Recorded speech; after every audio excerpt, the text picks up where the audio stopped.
ನಮಸ್ಕಾರ ಎಲ್ಲರೂ, ಹೇಗಿದ್ದೀರಾ? ವೆಲ್ಕಮ್ ಟು ಅವರ್ ಚಾನೆಲ್ ನಮ್ಮ kitchen and life style. So ಬನ್ನಿ, ಇವತ್ತಿನ ಸ್ಪೆಷಲ್ ರೆಸಿಪಿ ಬೇಳೆ ಪಲ್ಯ, ಕ್ಯಾಬೇಜ್ ಪಲ್ಯ ಹಾಗೆ ಜೋಳದ ರೊಟ್ಟಿನ ಹಳ್ಳಿ ಸ್ಟೈಲಲ್ಲಿ ಹೇಗೆ ತುಂಬ ರುಚಿಯಾಗಿ ತುಂಬ ಟೇಸ್ಟಿಯಾಗಿ ಹೇಗೆ ಮಾಡ್ಕೋಬೋದು ಅಂತ ನೋಡೋಣ. ಸೊ ಈಗ ಆಲ್ರೆಡಿ ನಾವು ಬೇಳೆ ಬೇಯೋಕ್ಕೆ ಇಟ್ಟಾಯಿತು. ಈಗ ಇಲ್ಲಿ ಒಂದು 5ರಿಂದ 6 ಹಸಿಮೆಣಸಿನಕಾಯಿ, ಒಂದು 8ರಿಂದ 10 ಎಲೆ ಕರಿಬೇವು, ಹಾಗೆ ಜೀರಿಗೆ ಒಂದು ಅರ್ಧ ಟೇಬಲ್ ಸ್ಪೂನಷ್ಟು ನೀವು ಹಾಕೋಬೋದು. ಒಂದು 4ರಿಂದ 5 ಬೆಳ್ಳುಳ್ಳಿ ಹೆಸರು, ಅಂದರೆ ಗಾರ್ಲಿಕ್ ಅಂತ ನಾವೇನು ಹೇಳ್ತೀವಿ ಅದು, ಹಾಗೆ ಒಂದು ಸ್ವಲ್ಪ ಉಪ್ಪು, ತುಂಬ ಜಾಸ್ತಿ ಬೇಡ. ಆ ಪೇಸ್ಟಿಗೆ ತಕ್ಕನಾದಷ್ಟು ಆ ಪೇಸ್ಟಿಗೆ ಅಥವಾ ಈ ಒಂದೇನು ನಾವು ಈಗ ಕೋರ್ಸ್ ಮಿಕ್ಸ್ಚರ್ ಮಾಡ್ಕೋತೀವಿ ಅದಕ್ಕೆ ಬೇಕಾಗಿರುವಷ್ಟು ಉಪ್ಪನ್ನು ನಾವಿಲ್ಲಿ ಸೇರಿಸ್ಕೊತಾ ಇದ್ದೀವಿ, ಕಲ್ಲುಪ್ಪನ್ನು ಸೇರಿಸ್ಕೊಂಡಿದ್ದೀವಿ. ಸೊ ಈಗ ಇದನ್ನು ನಾವು ಗ್ರೈಂಡ್ ಮಾಡ್ಕೊಳ್ಳೋಣ. ಕೋರ್ಸ್ ಪೇಸ್ಟ್ ಆಗಬೇಕು, ತುಂಬಾ ಫೈನ್ ಪೇಸ್ಟ್ ಮಾಡ್ಕೊಳಕ್ಕೆ ಹೋಗಬೇಡಿ. ಸೊ ಈ ರೀತಿಯಾಗಿ ನೋಡಿ, ತುಂಬ ಡಿಲಿಷಿಯಸ್ ಆಗಿ ಬರುತ್ತೆ ನೀವು ಈ ರೀತಿ ಕೋರ್ಸ್ ಪೇಸ್ಟ್. ಯಾಕಂದರೆ ನೀವು ಇನ್ಫ್ಯಾಕ್ಟ್ ಇದನ್ನು ಮೋಟರ್ ಆ್ಯಂಡ್ ಪೆಸಲ್ ಅಂದರೆ ಇದು ಕುಟ್ಟಣಿಗೆ ಏನು ಬರುತ್ತೆ ಅದರಲ್ಲೂ ಕೂಡ ನೀವು ಜಜ್ಜಿ ಮಾಡಿಕೊಂಡ್ರೆ ತುಂಬ ಒಳ್ಳೆ ರುಚಿ ಇರುತ್ತೆ. ನೀವು ಆ ರೀತಿ ಕೂಡ ಟ್ರೈ ಮಾಡಿ ನೋಡಿ. ನಾವಿಲ್ಲಿ ಆದರೆ ಮಿಕ್ಸಿ ಜಾರಲ್ಲಿ ಕ್ವಿಕ್ಕಾಗಿ ಮಾಡೋದಕ್ಕೋಸ್ಕರ ಮಿಕ್ಸಿ ಜಾರನ್ನ ಬಳಸ್ಕೊಂಡಿದ್ದೀವಿ. ಸೊ ಇವಾಗ ನಮ್ಮ ಬೇಳೆ ಆಗಲೇ ಬೆಂದಾಗಿದೆ. ಸೊ ನೋಡಿ, ಈಗ ಅದಕ್ಕೆ ಈರುಳ್ಳಿ, ಸ್ವಲ್ಪ ಕೊತ್ತಂಬರಿ, ಹಾಗೆ ಈರುಳ್ಳಿ ಬಂದು ಒಂದು ಮೀಡಿಯಮ್ ಸೈಜ್ ಈರುಳ್ಳಿನ ತೊಗೊಂಡಿದ್ದೀವಿ, ಹಾಗೆ 2 ಮೀಡಿಯಮ್ ಸೈಜ್ ಟೊಮ್ಯಾಟೋನ ತೊಗೊಂಡಿದ್ದೀವಿ. ಇದು ನೆಕ್ಸ್ಟ್ ಇಲ್ಲೇನು ಹಾಕ್ಕೊಂಡ್ವಿ ಅದು ಸೊಪ್ಪು, ಪುಂಡಿ ಸೊಪ್ಪು ಅಂತ ಹೇಳಿಬಿಟ್ಟು. ನೀವು ಅದು ಕಂಪ್ಲೀಟ್ಲಿ ಆಪ್ಷನಲ್, ನಿಮಗೆ ಬೇಕು ಅಂದರೆ ಹಾಕೋಬೋದು, ಇಲ್ಲಾಂದರೆ ಸ್ಕಿಪ್ ಮಾಡ್ಬೋದು. ಹಾಗೆ ನೆಕ್ಸ್ಟ್ ನಾವೇನು ಮಾಡ್ಕೊಂಡಿದ್ವಲ್ಲ ಮಿಕ್ಸ್ಚರ್, ಅದನ್ನು ಸೇರಿಸ್ಕೊಂಡಾಯಿತು. ಈಗ ಇದಕ್ಕೆ ಸ್ವಲ್ಪ ಅರಿಶಿನ ಪುಡಿಯನ್ನು ಹಾಕ್ಕೊಂಡು ಈಗ ಚೆನ್ನಾಗಿ ಮಿಕ್ಸ್ ಮಾಡೋಣ. ನೋಡಿ, ಈ ರೀತಿಯಾಗಿ ನಮ್ಮ ಒಂದು ಬೇಳೆ ಪಲ್ಯ ಒಂದು ಹಂತಕ್ಕೆ ಬಂದಾಯಿತು. ಇವಾಗ ಸ್ವಲ್ಪ ಅದಕ್ಕೆ ನೀರನ್ನು ಸೇರಿಸ್ಕೊಂಡು ಇದನ್ನು ಇನ್ನೊಂದು ಸಲ ಸ್ವಲ್ಪ ಉಪ್ಪನ್ನು ಹಾಕ್ಕೊಂಡು ಕೂಡ ರುಚಿಗೆ ತಕ್ಕಷ್ಟು ಉಪ್ಪನ್ನು, ಇಲ್ಲಿ ಅಂದರೆ ಬೇಳೆ ಪಲ್ಯಕ್ಕೆ ಎಷ್ಟು ಬೇಕೋ ಅಷ್ಟು ಉಪ್ಪನ್ನು ನಾವಿಲ್ಲಿ ಸೇರಿಸ್ಕೊಂಡಿದ್ದಾಗಿದೆ.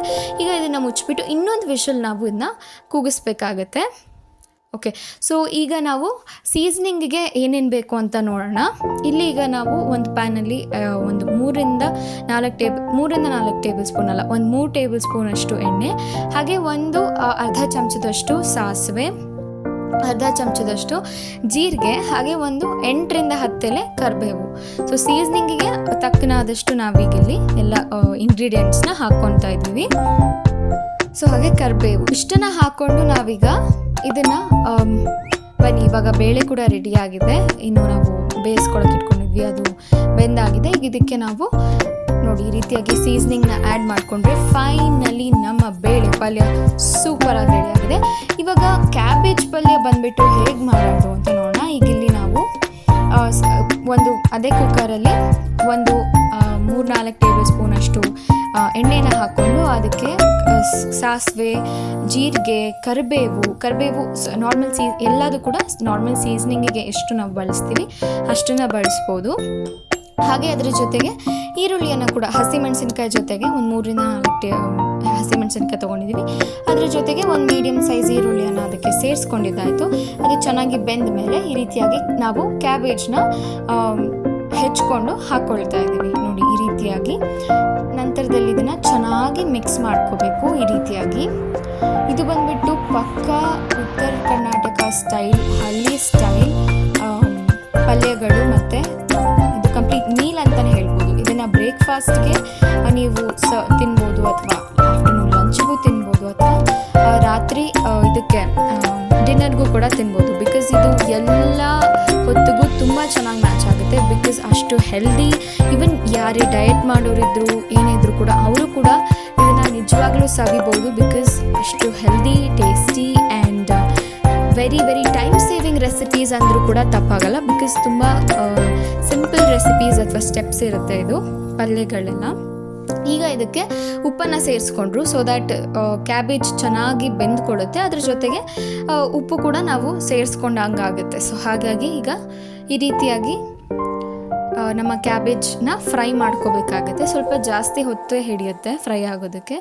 ನೀವು ಸ್ವಲ್ಪ ಇನ್ನೊಂದು ಸ್ಮಾಲ್ ಟಿಪ್ ಏನು ಅಂದರೆ, ಸ್ವಲ್ಪ ನೀವು ಸಣ್ಣದಾಗಿ ಹೆಚ್ಕೊಂಡ್ರೆ, ಅಂದರೆ ಲೈಕ್ ಫೈನಾಗಿ ಸ್ವಲ್ಪ ಚಾಪ್ ಮಾಡಿಕೊಂಡ್ರೆ ಆಗ ಇನ್ನೂ ಬೇಗ ಬೆಂದ್ಕೊಡುತ್ತೆ. ಆ್ಯಂಡ್ ಈಗ ಇದಕ್ಕೆ ಅರಿಶಿಣ ಪುಡಿಯನ್ನು ನಾವು ಒಂದು ಅರ್ಧ ಟೇಬಲ್ ಸ್ಪೂನಷ್ಟು ಸೇರಿಸ್ಕೊಂಡಿದ್ದೀವಿ. ಇದಕ್ಕೆ ಮಸಾಲ ಎಕ್ಸೆಟ್ರಾ ಇದೇ ಎಲ್ಲ ರುಚಿ ಕೊಡೋದು. ಈಗ ಇದಕ್ಕೆ ಇನ್ನು ಯಾವುದೇ ತರಹದ ಪೌಡರ್ಸ್ನ ನಾವಿಲ್ಲಿ ಆ್ಯಡ್ ಮಾಡಿಲ್ಲ. ಸೊ ಇದನ್ನೇ ಚೆನ್ನಾಗಿ ಇನ್ನೊಂದು 5 ನಿಮಿಷಗಳ ಕಾಲ ಅಥವಾ ಹತ್ತತ್ರ ಒಂದು 10 ನಿಮಿಷಗಳ ಕಾಲ ನೀವು ಫ್ರೈ ಮಾಡಿದ್ರು ಕೂಡ it will come out amazing. The result will be very very very good. ಒಂದು ಸಲ ನೀವು ಟ್ರೈ ಮಾಡಿ ನೋಡಿ, ಫ್ಯಾನ್ ಆಗಿಬಿಡ್ತೀರಾ. ಸೊ ಅಷ್ಟು ತುಂಬ ಚೆನ್ನಾಗಿರುವಂತಹ ಒಂದು ರೆಸಿಪಿ, ಮೈ ಫೇವ್ರೆಟ್ ರೆಸಿಪಿ ಅಂದರೂ ಕೂಡ ತಪ್ಪಾಗಲ್ಲ. ಸೊ ಈ ರೀತಿಯಾಗಿ ನೀವು ಒಂದು 5 ನಿಮಿಷಗಳ ಕಾಲ ಹತ್ತತ್ರ 10 ಮಿನಿಟ್ಸ್ ತನಕ or 7-8 ಮಿನಿಟ್ಸ್ ತನಕ ನೀವು ಅದನ್ನ ಫ್ರೈ ಮಾಡ್ಕೋಬೋದು. ಸೊ ಈ ರೀತಿಯಾಗಿ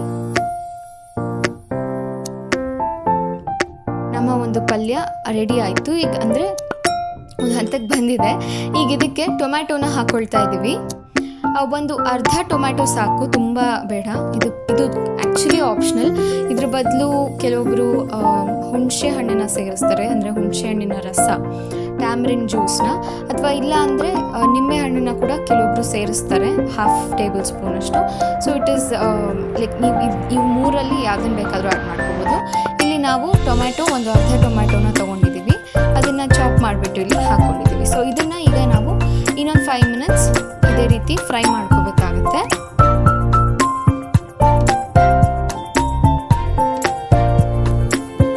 ಸೊ ತುಂಬ ಡಿಲಿಷಿಯಸ್ ಆಗಿ ಬರುವಂತಹ ರೆಸಿಪಿ ಇದು. ನನಗೆ ತುಂಬ ಫೇವ್ರೆಟ್ ರೆಸಿಪಿ. ನೀವು ಖಂಡಿತ ಟ್ರೈ ಮಾಡಿ, ಟೇಸ್ಟ್ ಮಾಡಿ, ಹೇಗಿತ್ತು ಅಂತ ಕಮೆಂಟ್ ಮಾಡಿ. ತುಂಬ ಸಿಂಪಲ್. ಇಲ್ಲಿ ಫ್ರೈ ಮಾಡೋದು ಬಿಟ್ಟರೆ ಬೇರೆ ಯಾವುದೇ ಥರದ ಕೆಲಸನೂ ನಿಮಗಿಲ್ಲ. ಬಿಕಾಸ್ ಬೇರೆ ಯಾವುದೇ ಥರ ನೀವು ಇದನ್ನು ಕುಕ್ಕರಲ್ಲಿ ಹಾಕಬೇಕು, ಬೇಯಿಸಬೇಕು, ಅದೇನೂ ಇಲ್ಲ. ಆ್ಯಂಡ್ ಅಷ್ಟೇ ಟೇಸ್ಟಿಯಾಗಿ ಬರುತ್ತೆ. ನೀವು ಎಷ್ಟು ಚೆನ್ನಾಗಿ ರೋಸ್ಟ್ ಮಾಡಿಬಿಟ್ಟು ಫ್ರೈ ಮಾಡ್ತೀರೋ ಅಷ್ಟು ಒಳ್ಳೆ ರುಚಿ ಇರುತ್ತೆ. ಈಗ ಫೈನಲ್ ಟಚ್ ಕೊರಿಯಾಂಡರ್ನ ನಾವಿಲ್ಲಿ ಸೇರಿಸ್ಕೊತಾ ಇದ್ವಿ, ಅಂದರೆ ಗಾರ್ನಿಷಿಂಗಿಗೋಸ್ಕರ. ಸೊ ನೋಡಿ, ಈ ರೀತಿಯಾಗಿ ನಮ್ಮ ಪಲ್ಯ ರೆಡಿ ಆಗ್ತಾ ಇದೆ. ವಾವ್, ಆ ಹೊಗೆ, ಆ ಕಲರ್, ವಾವ್, ತುಂಬ ಕಲರ್ಫುಲ್ಲಾಗಿ ಕಾಣಿಸ್ತಾ ಇದೆ. It looks really very delicious. ನನಗೆ ನಿಜವಾಗ್ಲೂ ಬಾಯಲ್ಲಿ ನೀರು ಎಳಿತಿದೆ. ನಿಮಗೂ ಹಾಗೆ ಅನ್ನಿಸ್ತಿದ್ರೆ ಏನು ಮಾಡ್ಬೇಕು ಹೇಳಿ, ಟ್ರೈ ಮಾಡಿಬಿಟ್ಟು ಟೇಸ್ಟ್ ಮಾಡಿಬಿಟ್ಟು ಕಮೆಂಟ್ ಮಾಡಿ, ಓಕೆನಾ? ಸೊ ಈಗ ನೆಕ್ಸ್ಟ್ ನಾವು ರೊಟ್ಟಿ ರೆಸಿಪಿನ ಆಲ್ರೆಡಿ ನಾವು ಶೇರ್ ಮಾಡಿದ್ವಿ. ಇದು ಬಡಿಯೋದನ್ನು ಹೇಗೆ ಅಂತ ತೋರಿಸೋದಕ್ಕೋಸ್ಕರ ಇಲ್ಲಿ ನಾವು, ಅಂದರೆ ರೊಟ್ಟಿಯನ್ನು ಕೈಯಲ್ಲಿ ಬಡಿತಾರೆ. ಸೊ ಆ ರೆಸಿಪಿನ ನಾವು ತೊಗೊಂಬರ್ತೀವಿ ಅಂತ ಹೇಳಿದ್ವಿ. ಸೊ ಹಾಗಾಗಿ ಈಗ ಫೈನಲಿ ಇಲ್ಲಿದೆ, ನೋಡೋಣ ಬನ್ನಿ ಹೇಗೆ ಬಡಿತಾರೆ ಅಂತ ಹೇಳಿ. ಸೊ ಇದನ್ನು ತುಂಬ ಸಾಫ್ಟ್ ಮಾಡ್ಕೋಬೇಕು. ಈ ಒಂದು ಹಿಟ್ಟನ್ನು ಜಿಗಿಟ್ಟು ಮಾಡಿಕೊಂಡಾಗ ಇನ್ನು ನಾವು ಹಿಟ್ಟನ್ನು ನಾದುತ್ತೀವಿ, ಅಂದರೆ ನೀಟ್ ಮಾಡ್ತೀವಿ, ಆವಾಗ ತುಂಬ ಸಾಫ್ಟ್ ಆಗಿದ್ದರೆ ಮಾತ್ರ ಬಡಿಯೋದಕ್ಕೆ ಈಸಿ ಆಗುತ್ತೆ ಆ್ಯಂಡ್ ಬರುತ್ತೆ. ಬೇಸಿಕ್ಲಿ ನೀವು ತುಂಬ ಗಟ್ಟಿ ಮಾಡಿಕೊಂಡು ಮತ್ತೆ ನೀವು ಉದ್ಲೇಬೇಕಾಗುತ್ತೆ.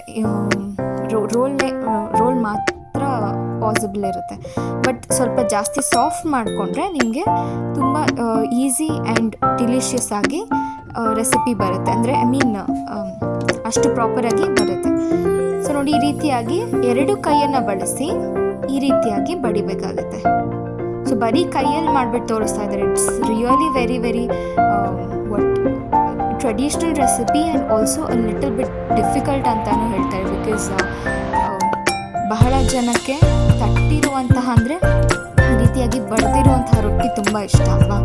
ಯಾಕಂದರೆ ಅಷ್ಟು ಡಿಲಿಷಿಯಸ್ ಆಗಿರುತ್ತೆ, ಅಷ್ಟು ಟೇಸ್ಟಿಯಾಗಿರುತ್ತೆ. ಅದನ್ನು ಮಾಡೋದು ಕೂಡ ಹೇಗೆ ಅಂತ ಇಲ್ಲಿ ನಾವು ತೋರಿಸ್ತಾ ಇದ್ದೀವಿ. ಸೊ ನೋಡಿ, ಈ ರೀತಿಯಾಗಿ ಈ ಡೈರೆಕ್ಷನಲ್ಲಿ ನೀವು ಇದನ್ನು ಬಡಿಯಬೇಕಾಗುತ್ತೆ. ಸೊ ನೋಡಿ, 2 ಕೈಯನ್ನು ಬಳಸಿ ಒಂದು ಕೈಲಿ ತಿರುಗಿಸ್ಕೊಂಡ್ರೆ ಇನ್ನೊಂದು ಕೈಯಲ್ಲಿ ನೀವು ಬಡಿಬೇಕಾಗುತ್ತೆ. ಸೊ ಈ ರೀತಿಯಾಗಿ ನೋಡಿ, ಇನ್ನೂ ಡೀಟೇಲಾಗಿ ತೋರಿಸ್ತಾ ಇದ್ದೀವಿ. ಸೊ ನೋಡಿ, ರೊಟ್ಟಿ ಕೂಡ ಇನಫ್ ದೊಡ್ಡದಾಗಿದೆ. ನಮಗೆ ಅನಿಸೋದೇ ಇಲ್ಲ ಅಲ್ವಾ ಅದು ಇದಾಗಿರೋದು, ಅಂದರೆ ಬಡ್ದಿರೋದು ಅಂತ. It almost looks like rolled ರೊಟ್ಟಿ, ಆದರೆ ಅದು ಆ್ಯಕ್ಚುಲಾಗಿ ಬಡ್ದಿರೋ ರೊಟ್ಟಿ ಅಲ್ವಾ? So nice. ಸೊ ಇವಾಗ ಬೇಯಿಸ್ಕೊತಾ ಇದ್ದೀವಿ, ಹೊಲೆ ಮೇಲೆ ಬೇಯಿಸ್ಕೊತಾ ಇದ್ದೀವಿ ಅನ್ನೋದು ಇನ್ನೊಂದು ಸ್ಪೆಷಲ್ ಥಿಂಗ್. ಓ ಮೈ ಗಾಡ್, ಹೊಲೆ ಮೇಲೆ ಬೇಯಿಸ್ಕೊಂಡಿದ್ದು ರೊಟ್ಟಿ ಎಷ್ಟು ಅಮೇಝಿಂಗ್ ಆಗಿರುತ್ತೆ ಅಂತ ವರ್ಡ್ಸಲ್ಲಿ ಹೇಳೋಕ್ಕಾಗಲ್ಲ. ಅಂದರೆ ಇದು ಹೊಲೆ ಇನ್ ದ ಸೆನ್ಸ್ ಇದು ವುಡನ್ ಇದು ಫೈರಿಂದ ಮಾಡಿರುವಂತಹ ರೊಟ್ಟಿ ಇದು. ಸೊ ನೀವೇ ಯೋಚನೆ ಮಾಡ್ಬೋದು ಎಷ್ಟು ಡಿಲಿಷಿಯಸ್ ಆಗಿರುತ್ತೆ ಅಂತ. ಈಗ ನೋಡಿ ಈ ರೀತಿಯಾಗಿ ವಾಟರ್ ಸ್ಪ್ರೆಡ್ ಮಾಡ್ತಾ ಇದ್ದಾರೆ ಕಾಟನ್ ಬಟ್ಟೆನ ಯೂಸ್ ಮಾಡಿಬಿಟ್ಟು. ಸೊ ಕಾಟನ್ ಆಲ್ರೆಡಿ ಇದನ್ನು ನಾವು ಕಂಪ್ಲೀಟ್ ಪ್ರೊಸೀಜರ್ ಶೇರ್ ಮಾಡಿದ್ವಿ. ಅಗೇನ್ ಇವಾಗ ಆ ಒಂದು ಪ್ರೊಸೀಜರ್ನ ಇಲ್ಲಿ ಒಲೆ ಮೇಲೆ ಹೇಗೆ ಮಾಡ್ಕೋಬೋದು ಅಂತಲೂ ತೋರಿಸ್ತಾ ಇದ್ದೀವಿ. ನೋಡಿ ಎಷ್ಟು ಕಲರ್ ಆಗಲಿ, ಆ ಒಂದು ಟೇಸ್ಟ್ ಆಗಲಿ, ಓ ಮೈ ಗಾಡ್, ನೆಕ್ಸ್ಟ್ ಲೆವೆಲಲ್ಲಿ ಇರುತ್ತೆ. ಸ್ವರ್ಗ ಅಂದರೂ ತಪ್ಪಾಗಲ್ಲ. ಸೊ ಫೈನಲಿ ನಮ್ಮ ರೊಟ್ಟಿ ಕೂಡ ರೆಡಿ ಆಯಿತು. ಸೊ ಫೈನಲಿ ಗೈಸ್, ಈಗ ನೀವು ಇದು ಹೇಗಿತ್ತು ಅಂತ ಟ್ರೈ, ಟೇಸ್ಟ್ ಆ್ಯಂಡ್ ಕಮೆಂಟ್, ಆಯಿತಾ? ಹಾಗೆ ಒಂದು ಲೈಕ್ ಮಾಡಿ, ಸಬ್ಸ್ಕ್ರೈಬ್ ಮಾಡಿ, ಶೇರ್ ಮಾಡೋದನ್ನು ಖಂಡಿತವಾಗ್ಲೂ ಮರಿಬೇಡಿ. Thank you for watching guys. Bye bye.